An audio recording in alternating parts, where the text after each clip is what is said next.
Здравствуйте, смотрите в сегодняшнем выпуске. Гурбангулы Бердымухамедов обсудил перспективы сотрудничества с исполнительным директором делового совета Туркменистан-США. Авиакомпания «Туркменистан» расширяет географию международных рейсов. Россия заинтересована в увеличении импорта туркменских товаров и другие новости. Национальный лидер туркменского народа, председатель Халк Маслихаты Гурбангулы Бердымухамедов провел встречу с исполнительным директором делового совета Туркменистан-США Эриком Стюартом. В ходе встречи обсуждались ключевые направления двустороннего сотрудничества, включая торговлю, экономику, энергетику, сельское хозяйство и транспорт. Авиакомпания «Туркменистан» увеличивает количество рейсов по направлениям Ашхабад, Дели и Ашхабад-Джида. На маршруте Ашхабад-Дели-Ашхабад дополнительные рейсы запланированы на 22 и 29 декабря. 4, 11 и 18 января. По направлению Ашхабад-Джида-Ашхабад дополнительные рейсы состоятся 24 декабря, 4 и 11 февраля. В настоящее время авиакомпания осуществляет регулярные полеты в Дели и Джиду дважды в неделю. Билеты на все внутренние и международные рейсы доступны для онлайн-покупки на сайте turkmenistanairlines.tm. Россия проявляет интерес к увеличению импорта качественных товаров из Туркменистана, включая текстильную продукцию, сельскохозяйственные товары и удобрения. Об этом сообщил посол РФ в Ашхабаде Иван Волынкин на пресс-конференции.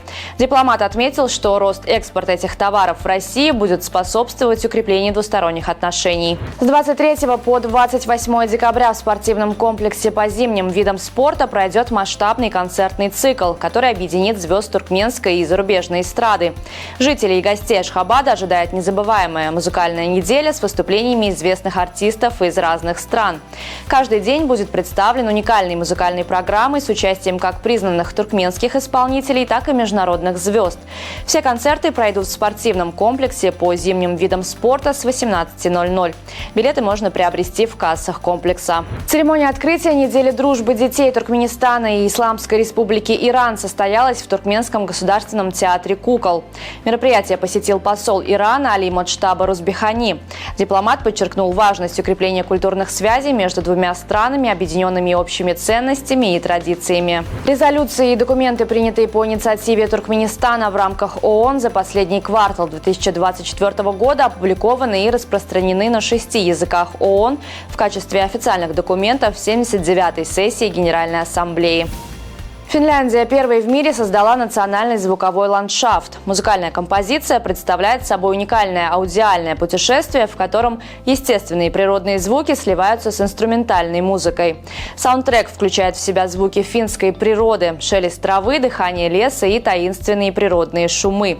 Эти естественные аудиоэлементы гармонично дополняются классическими и народными музыкальными инструментами. Знаковое решение принято организаторами конкурса «Мисс Нидерланды». После 35 лет существования мероприятие прекращает свою деятельность в привычном формате.